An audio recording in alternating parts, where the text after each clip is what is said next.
आज की कहानी दिल्ली की है। 10 दिसंबर 2013 को दोपहर के लगभग 3 बजे का समय था। उसी वक्त दिल्ली पुलिस कंट्रोल रूम को सूचना मिली कि मदनपुर खादिर इलाके में श्री राम चौक से आगे यमुना खादिर की झाड़ियों में एक शव पड़ा हुआ है। चूंकि यह स्थान दक्षिण पूर्वी जिले के जैतपुर थाना क्षेत्र के अंतर्गत आता था, इसलिए यह सूचना जैतपुर थाने को दी गई।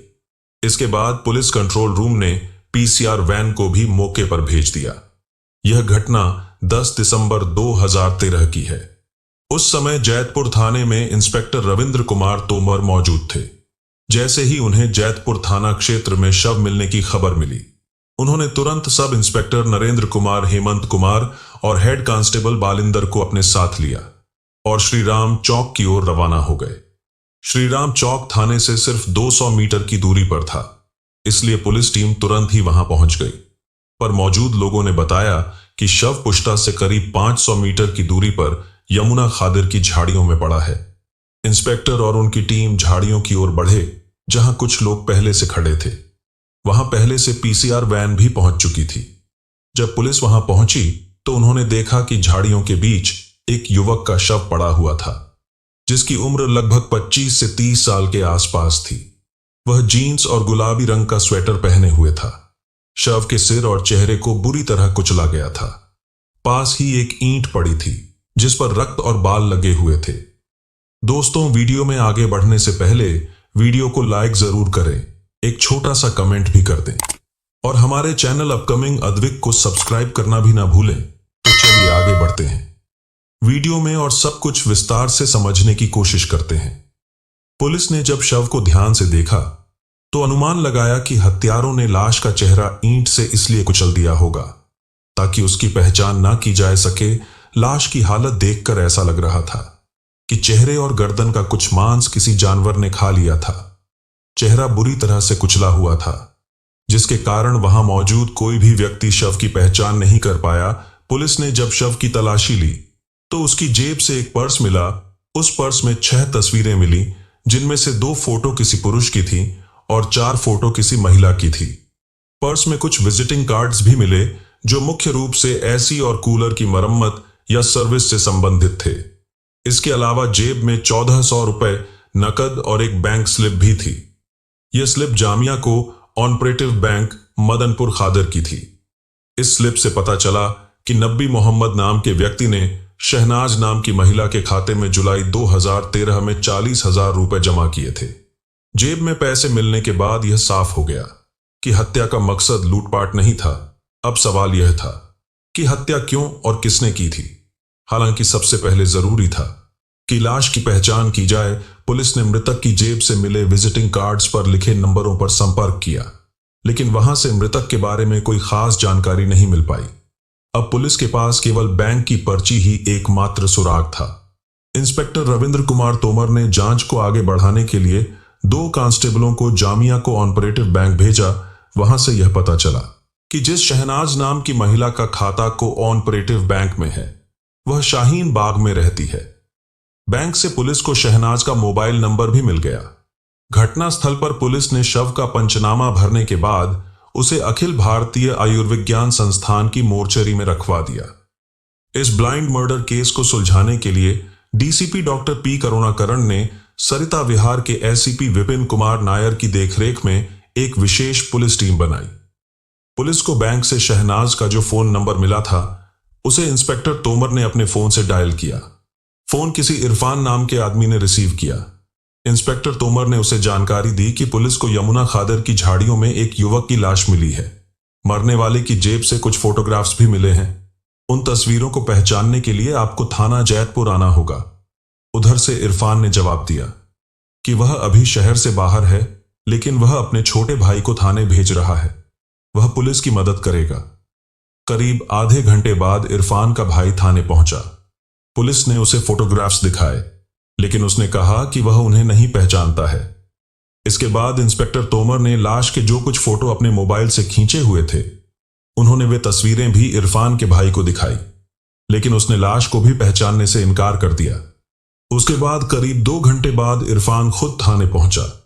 पुलिस ने जब उसे पर्स में रखे फोटो दिखाए तो इरफान ने बताया कि यह नबी मोहम्मद के फोटो हैं। हालांकि कि यह जरूरी नहीं था कि पर्स में नबी मोहम्मद के फोटो होने का मतलब यह हो कि लाश भी उसी की है। इंस्पेक्टर तोमर ने फिर से लाश की खींची हुई तस्वीरें इरफान को दिखाई तो उसने साफ कहा कि वह इसे नहीं पहचानता है।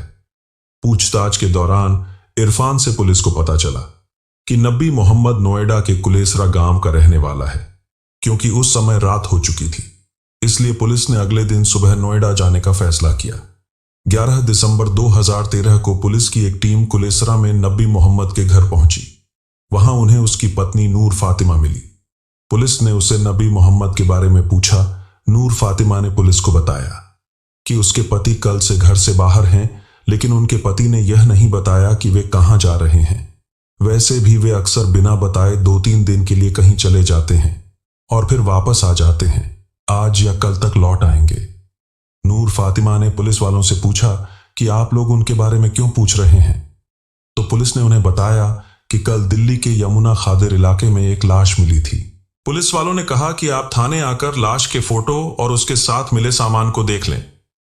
यह सुनकर नूर फातिमा थाना जैदपुर पहुंच गई। वहां इंस्पेक्टर रविंद्र कुमार तोमर ने अपने मोबाइल से लाश की जो तस्वीरें खींच रखी थीं, उन्होंने वे तस्वीरें नूर फातिमा को दिखाई। लाश की फोटो देखने के बाद नूर फातिमा ने कहा कि लाश ने जो कपड़े पहने हुए हैं वे तो मेरे पति के ही लगते हैं, लेकिन चेहरा इतना ज्यादा कुचला हुआ है कि पहचान पाना मुश्किल हो रहा है। उसके बाद पुलिस ने मृतक के पर्स से मिले कुछ फोटो भी नूर फातिमा को दिखाए। उनमें से 2 फोटो नबी मोहम्मद के थे और 4 तस्वीरें नूर फातिमा की थीं। इन तस्वीरों से संदेह और बढ़ गया कि लाश नबी मोहम्मद की ही हो सकती है। लाश की पुष्टि के लिए पुलिस नूर फातिमा को एम्स की मोर्चरी ले गई। जब फातिमा ने वहां लाश देखी तो चेहरे की हालत खराब होने के बावजूद उसने कपड़ों और कद काठी से तुरंत पहचान लिया कि वे उसके पति ही हैं। वह जोर जोर से रोने लगी और कहने लगी कि यह लाश उसके पति नबी मोहम्मद की ही है। लाश की पहचान होने के बाद पुलिस को थोड़ी राहत जरूर मिली, लेकिन अब उनका अगला कदम हत्यारों का पता लगाना था। पुलिस ने सबसे पहले नूर फातिमा से उसके पति के बारे में विस्तार से पूछताछ की। नूर फातिमा ने बताया कि नबी मोहम्मद सड़क किनारे मारुति कार खड़ी करके कपड़ों की सेल लगाते थे। यह कार और कपड़े इरफान के थे। मेरे पति केवल मजदूरी किया करते थे। कभी कभी काम की वजह से वह 1-2 दिन बाद घर लौटते थे। इसके अलावा उन्हें शराब पीने की आदत भी थी। फातिमा ने आगे कहा कि कल शाम भी उसके पति नबी मोहम्मद हमेशा की तरह कार लेकर घर से निकले थे। जब वह रात को घर नहीं लौटे तो फातिमा ने सोचा कि शायद किसी काम में फंसे होंगे और देर से आएंगे। आज सुबह इरफान ने आकर कार की चाबी और नबी का मोबाइल फोन मुझे दिया। इरफान ने फातिमा से कहा कि नबी किसी जरूरी काम से बाहर गया है और 1-2 दिन में वापस आ जाएगा, लेकिन अब उसे पता चल रहा है कि किसी ने उनके साथ यह भयानक घटना कर दी है। पुलिस ने फातिमा से पूछा कि क्या नबी मोहम्मद का किसी के साथ कोई झगड़ा हुआ था या कोई दुश्मनी थी, क्या वह किसी के साथ शराब पीते थे।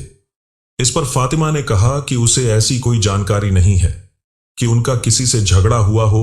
वह यह भी नहीं जानती कि वह किन लोगों के साथ बैठकर शराब पीते थे।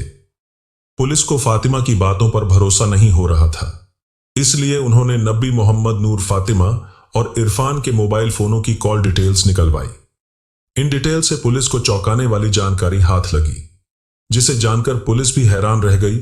जांच में सामने आया कि 9 दिसंबर की शाम करीब 9:30 पर नबी मोहम्मद और इरफान के मोबाइल फोनों की लोकेशन कालिंदी कुंज की जे कॉलोनी और पुस्ता रोड के पास थी। यही नहीं, नबी मोहम्मद की लाश यमुना खादिर में इसी इलाके से थोड़ी ही दूर पर मिली थी। इससे यह साफ था कि उस रात दोनों साथ में थे। इस जानकारी के बाद पुलिस ने इरफान को थाने बुलाकर पूछताछ करने का फैसला किया। उसके बाद इरफान को थाने बुलाया गया। उससे जब यह पूछा गया कि 9 दिसंबर की रात वह कहां था, तो इरफान ने जवाब दिया कि वह अपने घर पर था और वह रात भर घर से कहीं बाहर नहीं निकला था। इस पर इंस्पेक्टर ने कहा कि तुम झूठ बोल रहे हो, उस रात तुम घर पर नहीं थे, सच बताओ तुम कहां थे। इरफान बार बार यही बात दोहराता रहा कि वह रात भर अपने घर पर ही था। वे लोग चाहे तो उनके घर वालों से पूछ सकते हैं, लेकिन पुलिस के पास इस बात के पुख्ता सबूत थे। कि इरफान और नबी मोहम्मद दोनों की लोकेशन उस रात पुस्ता रोड की थी। उन्हें यकीन था कि इरफान झूठ बोल रहा है।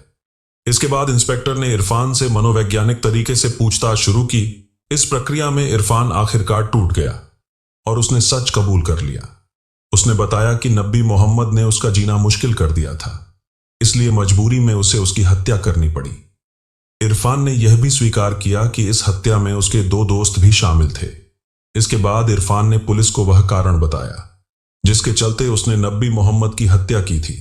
उसके बाद इरफान ने जो कहानी बताई वह बेहद खतरनाक और रोंगटे खड़े करने वाली थी, जिसे सुनकर आप भी चौंक जाएंगे। नबी मोहम्मद मूल रूप से उत्तर प्रदेश के मुरादाबाद जिले के गजरौला का रहने वाला था। उसकी शादी नूर फातिमा से हुई थी। पेशे से नबी मोहम्मद मेहनत मजदूरी करता था। नबी के गांव के कई लड़के दिल्ली और नोएडा में काम करते थे। उनकी जीवन शैली, पहनावे और खान पान का अंदाज काफी अलग और आधुनिक था। उन्हें देखकर नबी के मन में भी गांव से बाहर जाकर काम करने की इच्छा जागी। कुछ साल पहले वह काम की तलाश में नोएडा आया। नोएडा में उसका एक करीबी दोस्त पहले से ही रहता था। यहां आकर नबी ने एक ठेकेदार के साथ मिलकर मकानों की पुताई का काम शुरू कर दिया। धीरे धीरे वह इसी काम से अपनी जिंदगी चलाने लगा।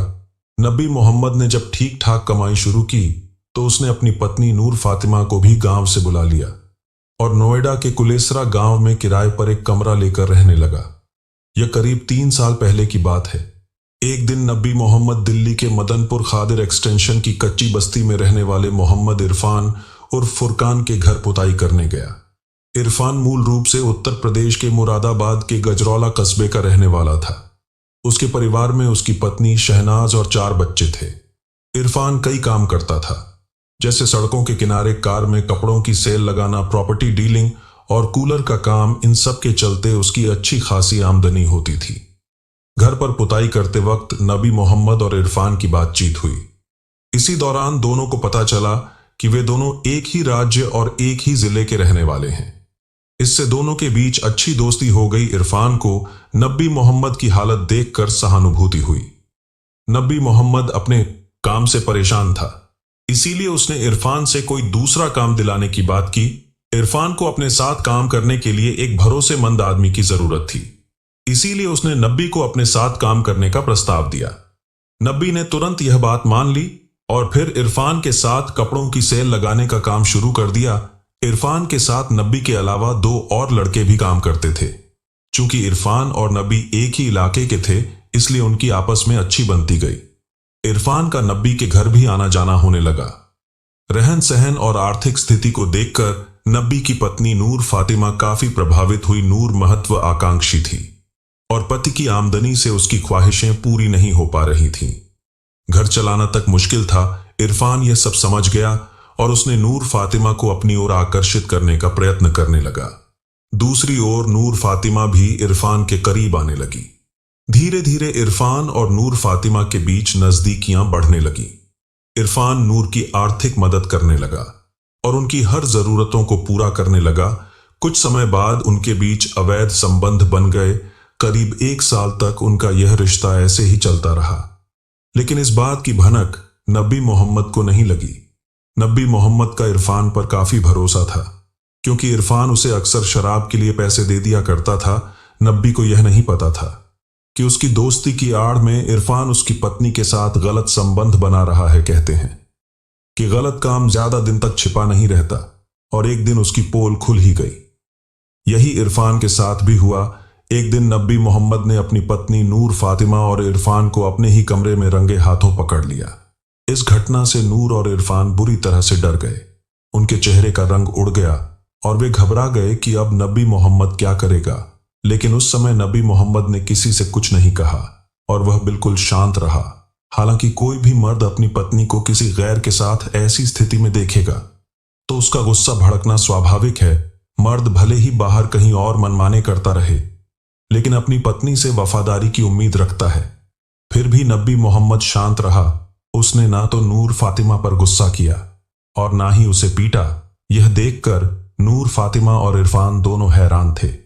कुछ समय बाद नबी ने कुछ सोचते हुए नूर फातिमा से कहा कि इरफान तुम्हारे साथ जो कुछ भी कर रहा है वह मुफ्त में नहीं होगा। उसे हर दिन मुझे खर्चे के पैसे देने होंगे। नबी मोहम्मद ने अपनी पत्नी से यह भी कहा कि इरफान से बोल देना कि मुझे बेवकूफ समझने की गलती ना करे। अगर वह पैसे देगा तो ठीक है, वरना यहां आने का ख्याल भी ना करे।